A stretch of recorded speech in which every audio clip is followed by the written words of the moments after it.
दुनिया में हर बीमारी का इलाज है, लेकिन शक का कोई इलाज नहीं। पति अभी नहा ही रहा था कि तभी फोन पर मैसेज टोन बजी। पत्नी मोबाइल के पास में ही खड़ी थी, उसका ध्यान फोन की तरफ गया। उसने सहज ही फोन उठाकर मैसेज पढ़ा। हाय, गुड मॉर्निंग डियर। किसी बेबी का मैसेज था। पत्नी सोच में पड़ जाती है कि अब यह बेबी कौन है। तब तक पति भी नहाकर बाहर आ चुका है। पत्नी उसे किसी बेबी का मैसेज आया है बताती है। पति मुस्कुरा देता है, फोन उठाकर उस मैसेज का रिप्लाई करता है, hi baby, how are you, और अपने काम में लग जाता है। इस रिप्लाई को भी पढ़ती है। अब हर पल पत्नी के दिमाग में यही विचार कौंधता रहता है कि यह बेबी कौन है। शाम को पति घर आता है। पत्नी उससे पूछती है, यह बेबी कौन है। पति जवाब में सिर्फ मुस्कुरा देता है और फिर से अपने काम में लग जाता है। 2-3 दिन बीत जाते हैं। उन विचारों ने अभी तक पत्नी का पीछा नहीं छोड़ा था और फिर से पति के मोबाइल पर फिर एक बार बेबी का मैसेज आता है। आज तो मिलोगे कि नहीं, तुम्हारी बहुत याद आ रही है। इस मैसेज ने आग में घी का काम किया। पत्नी का शक और भी ज्यादा पक्का हो गया। बीच बीच में ऐसे मैसेजेस का आदान प्रदान होता रहता और पत्नी के मन में शक की जड़ें और गहरी होती गई। पति पूछने पर भी जवाब में सिर्फ मुस्कुराहट के और कुछ नहीं कहता। पत्नी सोच में पड़ जाती है कि अब यह बेबी कौन है। तब तक पति भी नहाकर बाहर आ चुका है। पत्नी उसे किसी बेबी का मैसेज आया है बताती है। पति मुस्कुरा देता है, फोन उठाकर उस मैसेज का रिप्लाई करता है, hi baby, how are you, और अपने काम में लग जाता है। इस रिप्लाई को भी पढ़ती है। अब हर पल पत्नी के दिमाग में यही विचार कौंधता रहता है कि यह बेबी कौन है। शाम को पति घर आता है। पत्नी उससे पूछती है, यह बेबी कौन है।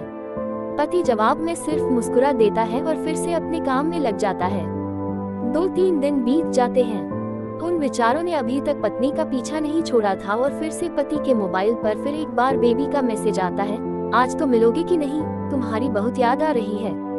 इस मैसेज ने आग में घी का काम किया। पत्नी का शक और भी ज्यादा पक्का हो गया। यह शक गुस्सा बनकर तब ज्वालामुखी की तरह फट पड़ता है जब एक दिन उसे अपने पति की जेब में सिनेमा की 2 टिकटें मिलती है। पत्नी अपने पति से बहुत झगड़ती है।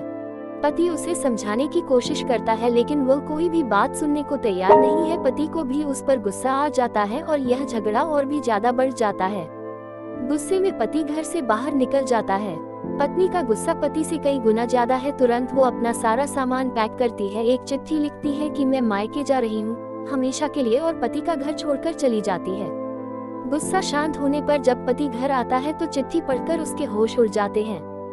10 दिन बीत जाते हैं और गांव के उस घर पर डोरबेल बजती है जहां पत्नी रहने चली गई है। पत्नी दरवाजा खोलती है। दरवाजे पर 10 साल की एक छोटी बच्ची हाथों में चिट्ठी लिए खड़ी है। वो पत्नी को वह चिट्ठी देती है।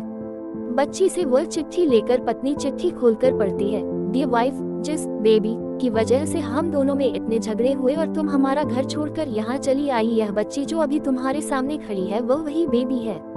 अनाथ आश्रम की एक प्यारी बच्ची इसी के साथ में बातें करता था, सिनेमा जाता था।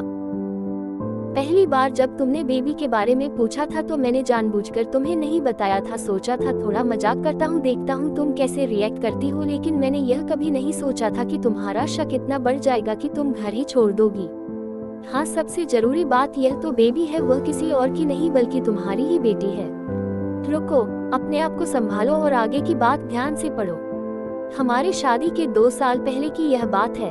तुम अपने कॉलेज के लास्ट ईयर में थी। तुम्हारे प्रोफेशन में नोट्स लेने के बहाने तुम्हें बुलाया था और तुम्हें चाय में इन नशीली दवा खिलाकर ना करने वाला काम किया था। इसमें तुम्हारी कोई गलती नहीं की थी, लेकिन कुदरत ने अपना काम किया और तुम्हारे पेट में इस बेबी को डाल दिया। काफी प्रयास करने पर भी अबॉर्शन नहीं हुआ तो तुम्हारे घर वालों ने समाज के डर से तुम्हें 6 महीने तक घर में ही रखा। तुम्हारे पिताजी खुद एक डॉक्टर है, इसलिए यह बिन मांगा बच्चा बड़ी आसानी से बिना किसी को कनोकान खबर हुए इस दुनिया में आया। भविष्य में तुम्हारी शादीशुदा जिंदगी में कोई प्रॉब्लम ना हो, इसलिए तुम्हारे पिता ने इस बच्चे को गांव के एक अनाथ आश्रम में छोड़ दिया। यह बच्चा मतलब यही बेबी जो अभी तुम्हारे सामने खड़ी है। अगर अभी भी विश्वास नहीं हो रहा है तो इस बच्ची के गाल का वो तिल देख लो जो शायद तुमने उसे आखिरी बार रोते हुए देखा होगा, या फिर अपने पिताजी से पूछ लो। पत्नी जल्दी से उस बच्ची को पास में लेकर उसके गालों का तिल देखती है। उसका मन भर आता है, उसकी आंखों में आंसू आ जाते हैं, लेकिन अभी भी चिट्ठी बाकी है इसलिए वह आगे बढ़ती है। मुझे पता है अभी भी तुम्हारे मन में यह सवाल उठ रहा होगा कि यह सब मुझे कैसे पता।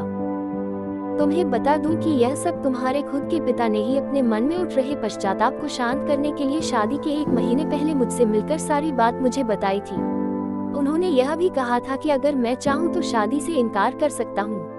मैं स्वीकार किया क्योंकि इस पूरी घटना में तुम्हारी कोई भी गलती नहीं थी और हमारी शादी हो गई। तुमने मुझे बहुत प्यार दिया, लेकिन तुम्हारे पिता से बेबी के बारे में जानने के बाद मैं उसे मिले बिना नहीं रह पाया। मैं बीच बीच में उससे मिलता था, उससे मिलना, उसके साथ समय बिताना मुझे अच्छा लगता था। कितनी प्यारी बच्ची, बिना किसी गलती के क्यों सजा भुगते, बस इसलिए मैं उसे थोड़ी सी खुशी देने की कोशिश करता था।